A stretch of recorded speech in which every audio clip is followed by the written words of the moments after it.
série de vidéos où j'ai décidé de vous montrer étape par étape la réalisation d'une rénovation de cuisine. Alors, je vais poser du 50-50 rectifié au sol. Ensuite, il y aura la réalisation d'une crédence.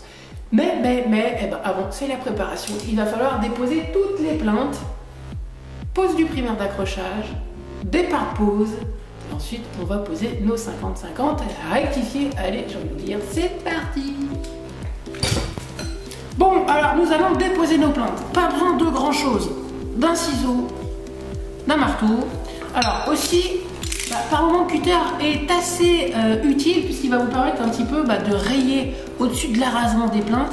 Et lorsque vous allez enlever les plaintes, ça va éviter d'arracher peut-être la tapisserie ou d'abîmer un petit peu la peinture. Allez, je vous montre ça. Alors, ce que je fais toujours, un cutter comme ça, grossièrement, ça permet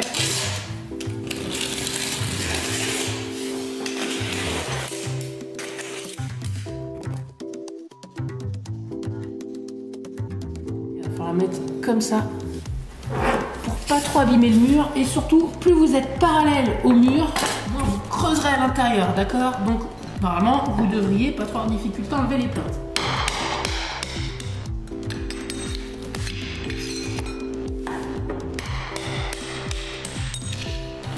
Bon, on a beau faire notre possible, par moment, vous voyez, vous abîmez un petit peu le dessus. Là, il faudra passer un petit coup d'enduit, un petit peu poncé, et puis vous allez pouvoir repeindre par-dessus.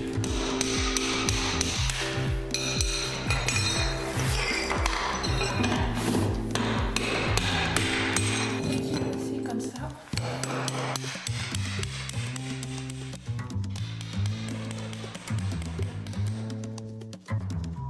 Par moment, après, le mieux, c'est de casser la plainte lorsqu'elle est bien prise derrière.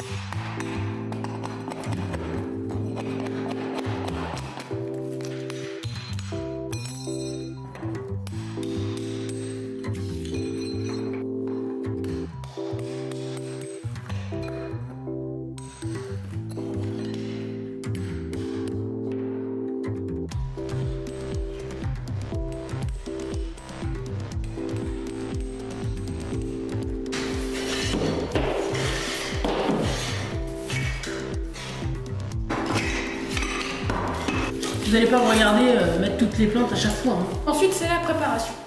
Ouh.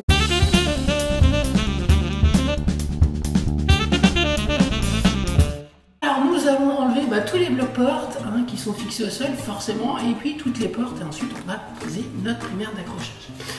Alors, j'ai un petit souci là avec le bloc porte. J'ai juste enlevé le caoutchouc là. Voilà. Donc là, il me reste la vis.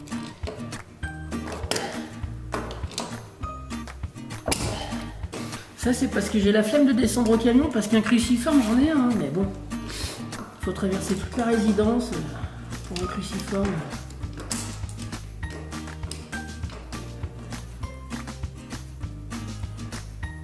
Et voilà. Ensuite, j'enlève les portes, forcément.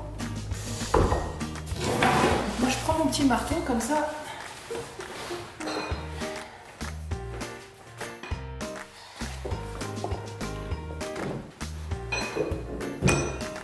Bon, elle est enlevée, elle reste toute l'autre, et puis c'est bon.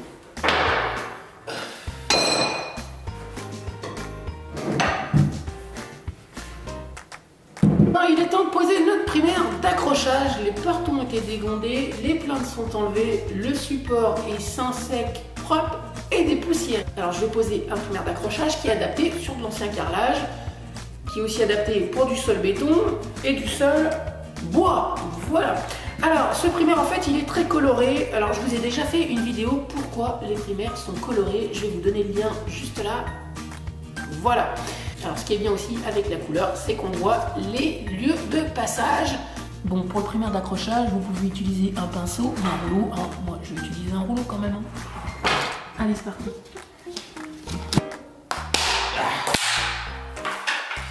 Bon, on va partir du fond, puis reculer.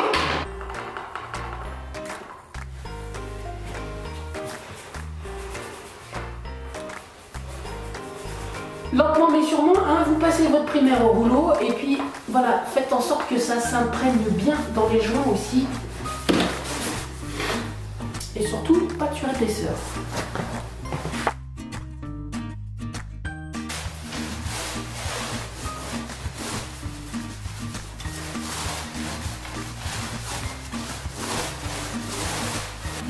Bon allez, eh ben écoutez, je finis la pièce, je mets mon petit rouleau dans un seau d'eau pour éviter que ça durcisse, et puis on se retrouve après pour le départ pose, la présentation de nos carreaux des 50-50 rectifiés.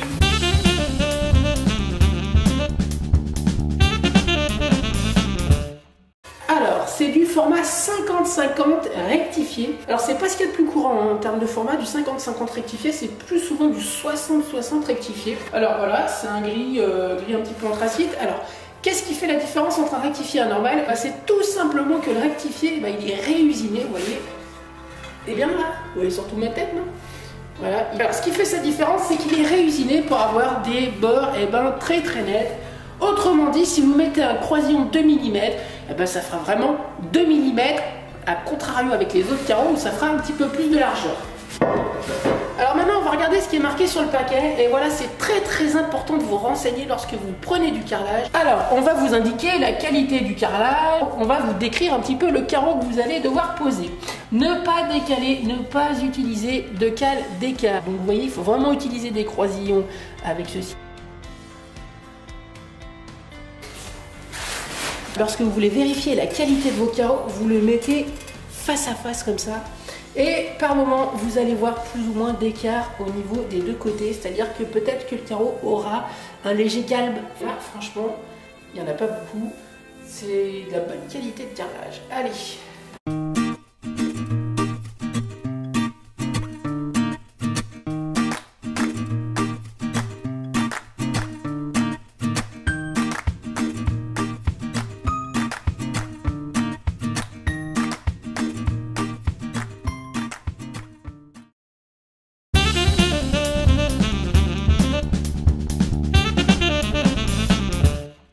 Bon là ici, je pose sur l'ancien carrelage et forcément je vais avoir une différence de niveau avec le parquet qui est là. Donc ici, je vais utiliser une baguette seuil suisse, je vous la présente. Elle est comme ceci, mon carrelage va arriver ici à fleur.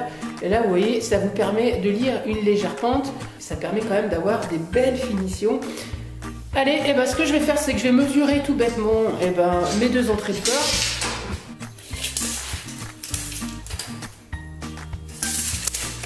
Un 3,5. Voilà, j'ai mis un casque, donc si je parle un peu fort, c'est parce que je m'entends pas parler.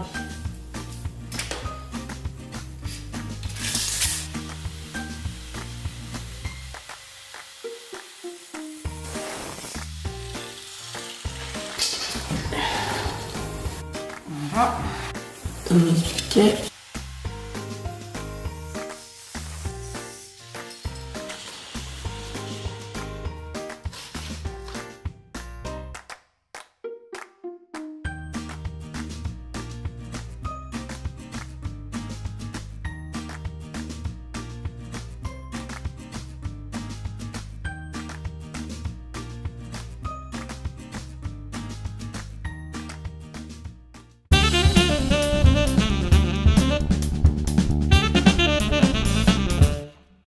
Pause et nous allons regarder comment organiser nos carreaux entiers, les carreaux de départ. Toujours regarder les entrées de porte, c'est par là que doivent se trouver les entiers. Là ici, vous voyez, on rentre dans la cuisine ici, et puis il y a une alcôve ici. Donc moi, le but, il va être d'être entier ici, au niveau de ce seuil de porte, et puis entier forcément là-bas. Donc il faut un petit peu s'organiser, et en fait, je vais mettre des règles ici. Je vais les caler. Les règles, il faut toujours qu'elles soient bien propres.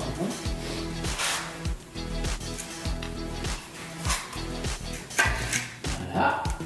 Cette règle, elle est trop courte. Je vais prolonger en ajoutant une règle là-bas.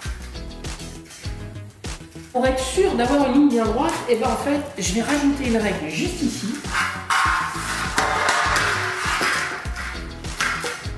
Et je vais caler tout ça avec des paquets de carreaux.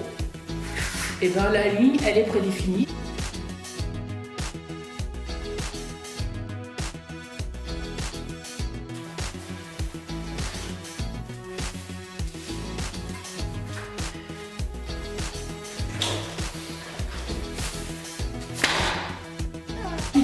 aussi, vous allez pouvoir les enlever. Votre ligne là, elle est déterminée. Et ben, je pars par ici. Je garde toujours à peu près 2 mm pour les dilatations. J'ai un repère ici. Maintenant, il me reste ce côté-là à enlever. Hop. Et là, pareil, je prends une marque avec à peu près 2 mm ici. Maintenant, il me reste juste à rejoindre mes 2 points. Après, vous pouvez, en ayant le petit coup de main, les faire avec la technique qui est là, que je vous décris dans la vidéo. Allez, on enlève ce petit bout et puis on va pouvoir poser nos carrés.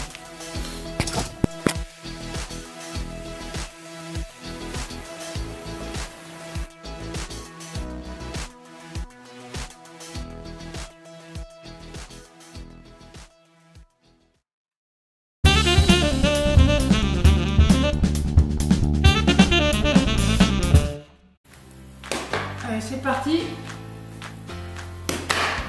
On peut mettre la colle.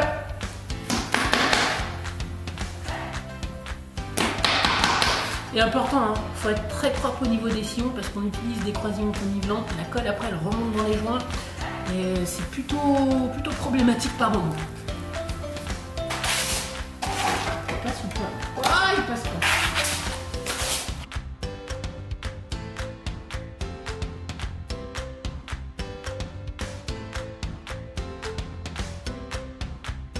Enlevez la colle tout le long de la règle parce que ça va vous gêner après pour les alignements. Prenez la spatule. Voilà. Et sur les petites baguettes comme ça là, il y a un creux là. Moi ça je le comble toujours à la colle.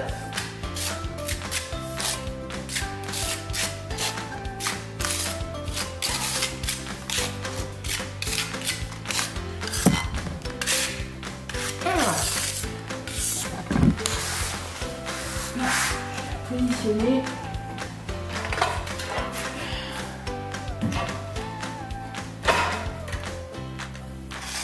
On va faire ça pour enlever un léger liseré de colle.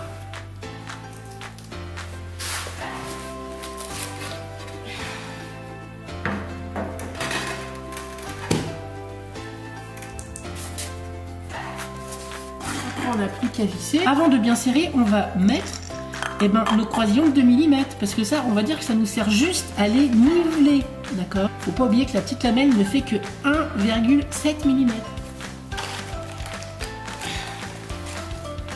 Voilà. Un ici et puis un ici. Voilà. Là, je peux serrer légèrement.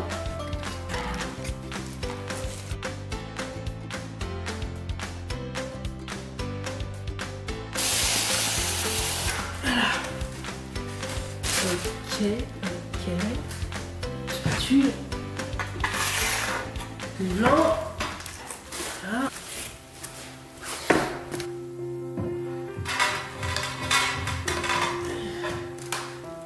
Bon, alors après avoir mis un grand coup de règle pour revérifier malgré tout les alignements, maintenant en fait on va partir avec le carrelage, pas du fond ici parce qu'on va être bloqué. Et alors l'outil indispensable lorsque vous posez du sol, ça va être l'équerre. Alors donc la ligne qui est là de mon équerre symbolise en fait la ligne de ce carreau là, d'accord? La caler et puis c'est parti.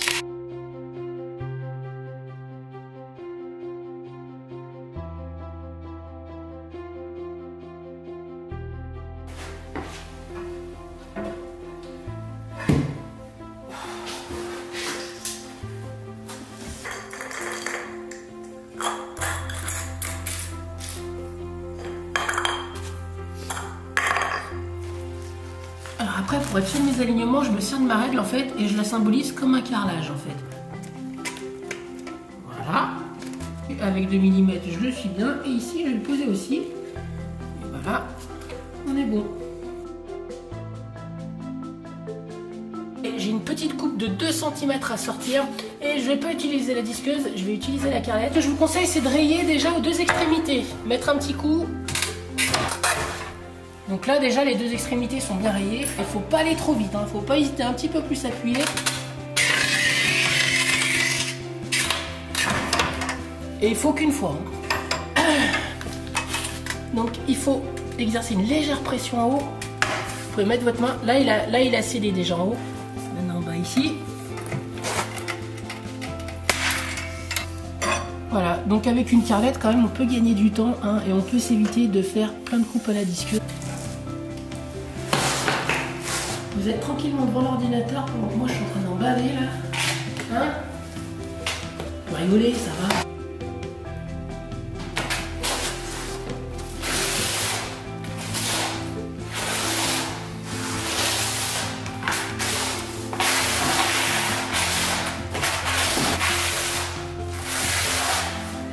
Là on est sur du 50-50, ça commence à faire un format en fin de journée, bon ça commence à peser un petit peu, donc moi je prends le maître, hein. Je le présente pas le carrelage.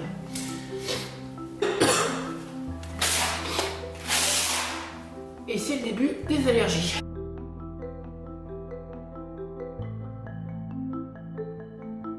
Allez, je finis de poser ma dernière coupe hein, au niveau du seuil de porte. Et puis si vous voulez des informations pour savoir comment faire les coupes au niveau des seuils de porte, je vous donne un lien sur une des vidéos de Caro Tuto. Voilà, c'est une méthode que je vous propose. Bon bah à défaut d'avoir mangé quelque chose, je vais manger un carambar malo, mais bon s'il me les a laissés dans le camion, c'est qu'il doit y avoir quelque chose de louche là-dedans. On est pris au hasard. Merci les allergies. Oula. Vous l'avez vu la couleur, il est fort probable que je me transforme. Vous avez vu cette couleur là? Oh, je vais ces trucs maintenant les petits. Oh, c'est immangeable. Allez. À très vite pour de nouvelles vidéos. Mais surtout prenez soin de vous. Évitez les carambars bleus. Et salut à tous. Ouah.